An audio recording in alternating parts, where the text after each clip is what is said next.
Welcome to Lair the Alchemist, where we discuss all things heavy metal and hard rock. On today's episode, another in my series of milestone moments.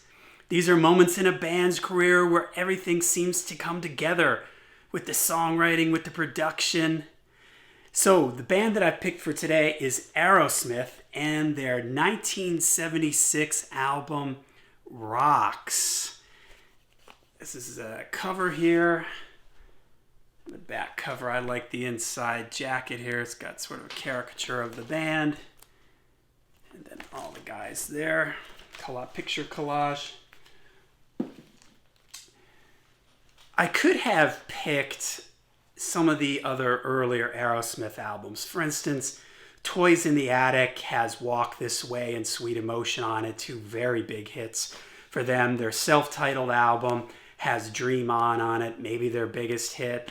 But for me, Rocks is the album that I like most from top to bottom. And there are some hits on this record, maybe not quite as big as Sweet Emotion and Dream On. But there are some on here, and just for me, I just like this album from beginning to end the most out of all the Aerosmith albums. So that's why for me I picked it as a milestone moment. And I know a lot of artists, a lot of guys in rock bands cite this album as being very influential. So, this album was their fourth studio album released in 1976. Features Steven Tyler, the legendary Steven Tyler on vocals, Joe Perry on guitar, Brad Whitford on guitar, Tom Hamilton on bass, and Joey Kramer on drums. The album was produced by Jack Douglas and engineered by Jay Messina. And man, I love the production and mix on this record. It sounds great. It's really full sounding. It's got a lot of bass, the instrument, and the frequency. It's very warm and full sounding. I listened to it on CD, and I've been listening to it a lot on vinyl. It sounds great on both. This, to me, is just a great 70s hard rock recording. So, the album starts with Back in the Saddle, maybe the most popular song from this record, this and Last Child. So, Back in the Saddle starts off with this cool sort of ominous bada, bada guitar riff thing. And then it builds and dun dun dun dun bam. Then it goes into that main kind of verse lick, which is sort of this bluesy guitar line. And you know, for me, when I was getting ready to make this video, I was kind of thinking Aerosmith and their sound, who would I compare them to at this time? And really, the only thing I could really come up with is, for me, they make me think of the Stones, but they're definitely heavier than the Rolling Stones, more kind of riff geared than the Rolling Stones were.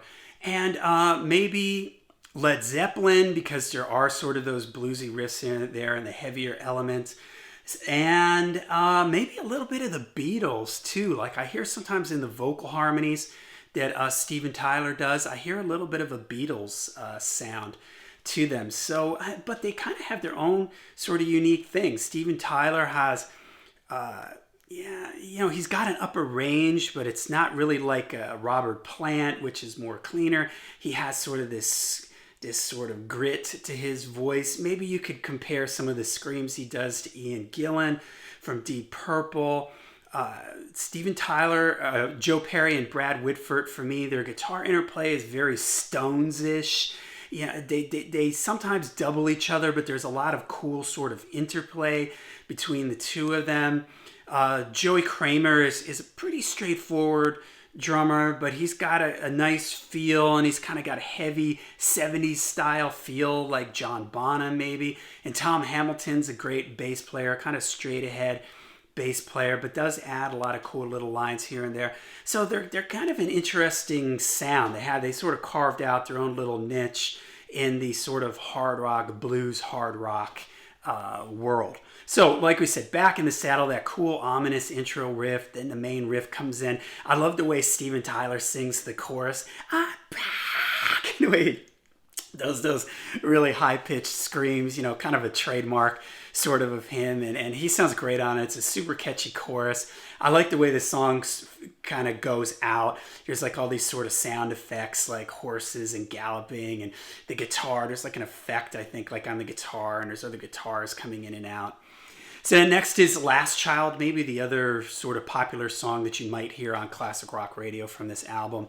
Starts off with this mellow, sort of classical-ish intro, like the plucked guitar intro type thing. Steven Tyler singing in a real kind of light voice, and then it kicks into this sort of mid-tempo, funky groove. Something that I think Aerosmith does really well is sort of these funky-ish type groove things that they do, and this is kind of one of them. It's got kind of a laid back soulful groove to it. It's got some really nice lead playing from Joe Perry. It's a really catchy song. It's the last child, just a buck in the street, really cool. So next is Rats in the Cellar. This is a fast upbeat driver, and I can really hear in the 80s, in the early LA glam metal, hair metal, whatever you want to call it, scene, there were early on a lot of bands seemed to take an influence from the glam side of 70s rock, like T-Rex, The Sweet, Bowie, Mark Bolan, like that whole sound. But then when Guns N' Roses showed up, they really, to me, especially when I was listening to this record, I really heard where Guns N' Roses got a lot of their sound and attitude and vibe from. To me, Aerosmith sounds like a huge influence to Guns N' Roses. And then at that point in the whole LA scene, it seemed like a bunch of bands then started going for that sound, that sort of more bluesy 70s hard rock sound. Maybe LA Guns is another band that maybe went for that vibe a little bit. So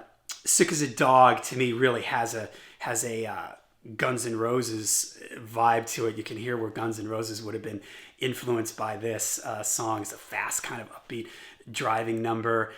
Even the vocal delivery, I can really hear Axl taking influence from this.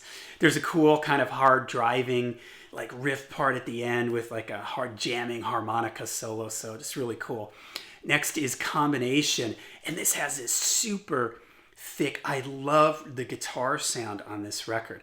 The guitars have this really thick, warm, overdriven sound, but man, just like the intro riff to this particular song, it's so thick, but not in like a super distorted guitar, death metal type of thickness. This is more like a really hefty 70s Marshall amp thickness sound, which I love. It sounds great.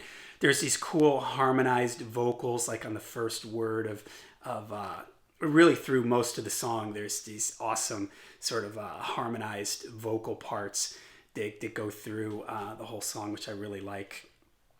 Next is Sick as a Dog.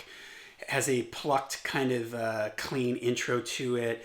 There's these Beatle-like harmonies. I mentioned this earlier on like the first word of the verses. Please. These sort of stacked harmonies, which I think is really great. And it has a catchy chorus to it, sick as a dog. Really cool.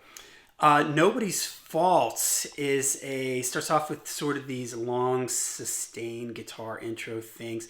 Then it goes into this really cool driving like single note guitar, really tight. Again, I can hear how some of the 80s metal bands, I would not consider Aerosmith to be a metal band, but I can hear how the 80s metal bands, especially the bands of like Guns N' Roses, heard this and took this, it has almost like a Paradise City, that kind of like tight single note guitar riffing thing, which is really neat. It's got a big like drum sound.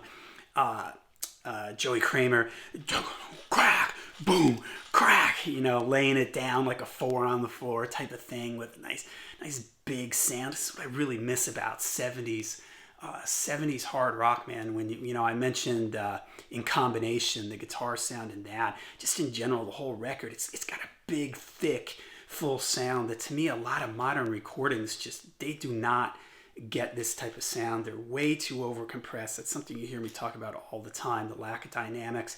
And for me, it takes away from the heft and the heaviness of the overall sound, whether it's in the drums, like here with Joey Kramer's heavy drum, simple but heavy drum beat in this song that just drives it along, and the heavy guitars. All right, then Get the Lead Out. Here's another band that I think it sounds to me like they took some influence from Aerosmith, and I think I've heard Eddie Van Halen, mention that he was influenced by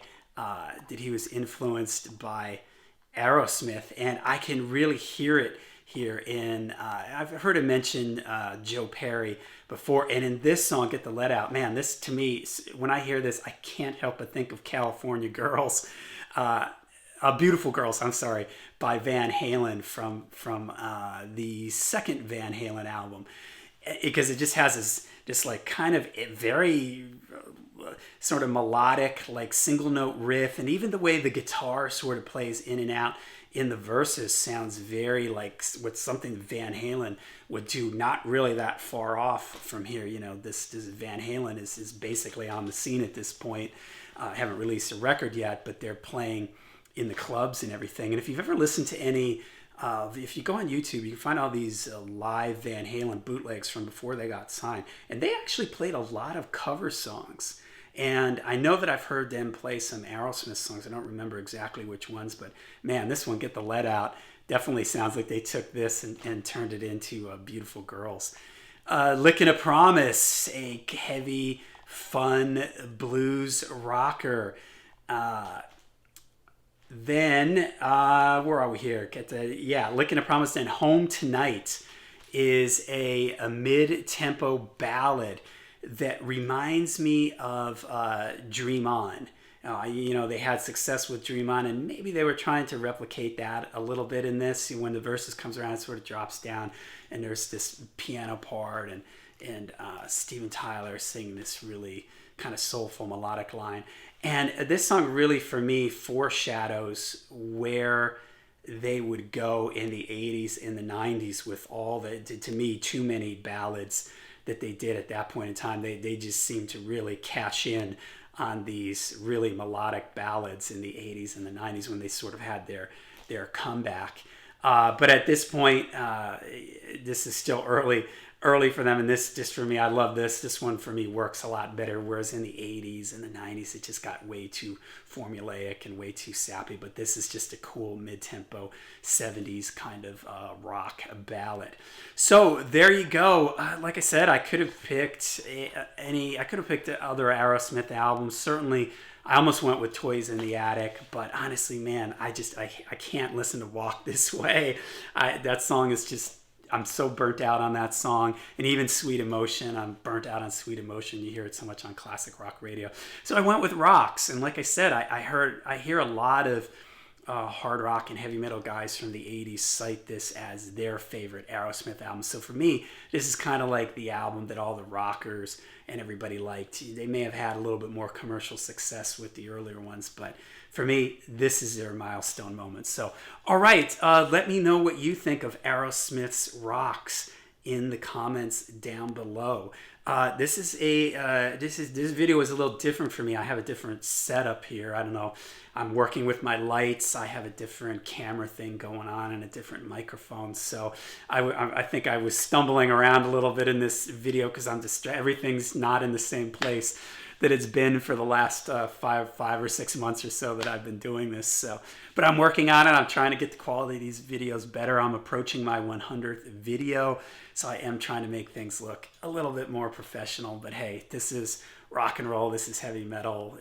This isn't some slick Hollywood production. So I'm just having fun with it. All right, so let me know what you think of Aerosmith's Rocks in the comments. Make sure you hit like and subscribe. And until we see you again, make sure you stay heavy, stay metal.